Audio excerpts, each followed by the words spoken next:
September 11th will always be a day of national tragedy for the United States. In Spain today, March 11th, now has similar infamy.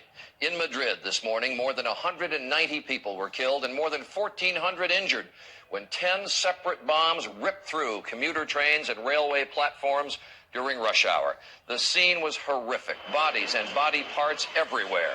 The Spanish Prime Minister called it simply mass murder. Who was responsible? It could be Spanish terrorists. It could be Islamic terrorists. It could be both. We'll get to that in a moment. But first, the attack itself, and ABC's Charles Glass in Madrid. The blast that ripped through Madrid's early morning commuter train sent blood and metal flying. Ambulances rushed more than 1,000 wounded to city hospitals, and the government set up centers for people to identify the bodies of missing loved ones. This young woman says she was just behind one of the cars when it exploded. Everyone started running and they were covered in blood, she says. It was horrendous. And this man saw bodies scattered everywhere. He says some were burning and screaming. Dazed survivors wandered along the tracks, and police rushed to a scene of horror with trains torn to pieces and parts of human bodies in crushed train cars. The timing, when most people were on their way into work, appeared designed to cause the maximum number of civilian casualties. All the explosives went off in backpacks on the same commuter line into Madrid. 7:30 this morning, the first 3 explosions erupt inside a crowded train pulling into the central Atocha station. 7:44, 4 more bombs tear through the next train before it reaches the same station. 5 minutes later, another commuter train explodes at a suburban stop 9 miles down the line. And 7:54, at a station 6 miles from the Atocha station, the last 2 bombs explode on a double-decker commuter train. An hour later, police find 2 more bombs that did not go off and detonate them. Within hours of this morning's explosion, Spain's newspapers were on the streets with special editions. The headlines say that this is the worst terrorist massacre in Spanish history, and they're calling today our 9/11. The bombs traumatized a city that has seen nothing like it in its modern history. Volunteers offered to donate blood and to help at emergency centers. One rescue worker says they have been performing amputations and treating survivors for massive bleeding and for hysteria.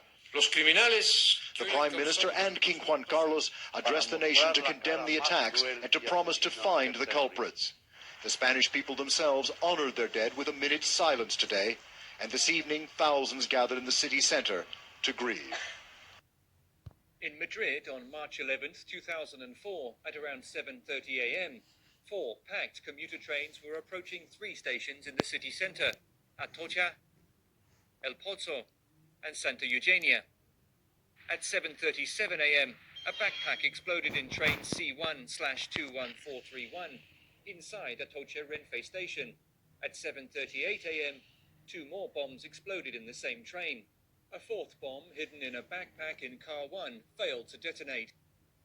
Meanwhile, train C1/17305CA was approaching the same station.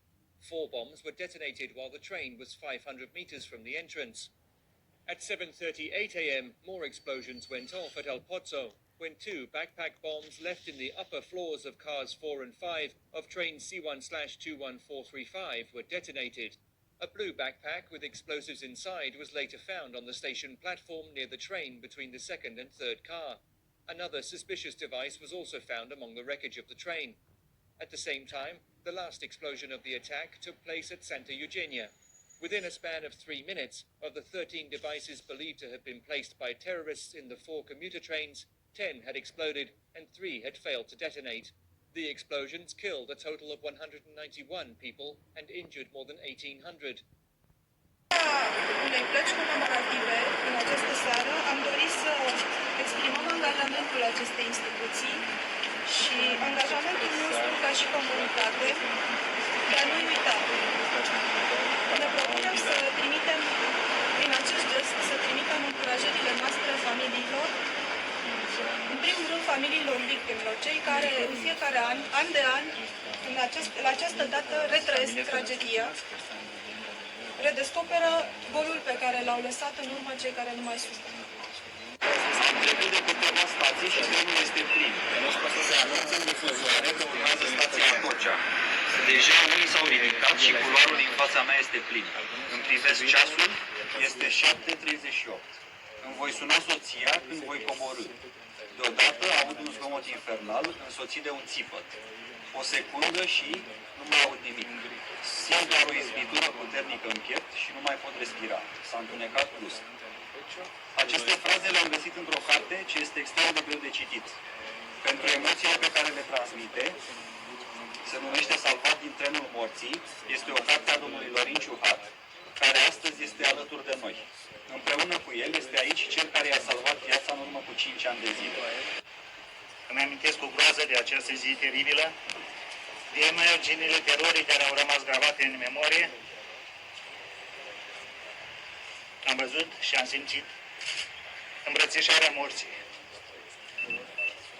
Dar am văzut și am simțit în orele care au urmat solidaritatea, împreună simțire din partea multora care au făcut tot ce le-a stat în putință pentru ajutorarea răniților, dezbrăcarea propriilor haine pentru a protege pe moral și până la salvare întregi la rând pentru a dona sânge.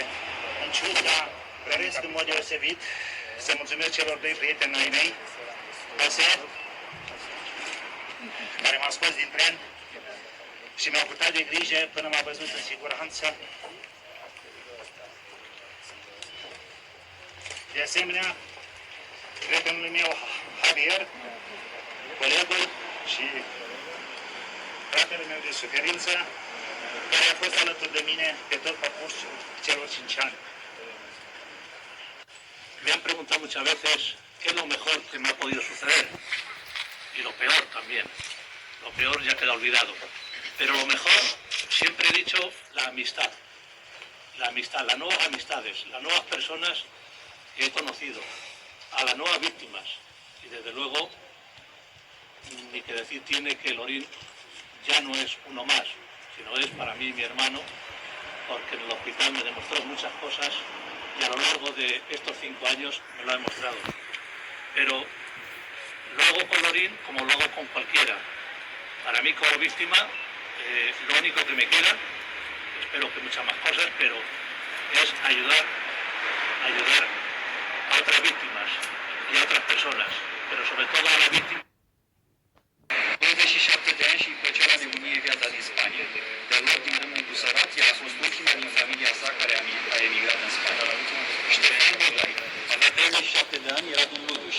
Sosise în Spania cu 2 ani și jumătate înainte. Din august 2003 reușise să le aducă alături de el pe soția sa, Daniela, și Alexandru avea 18 ani și se afla în Spania de 6 luni. Îi plăcea mașinii.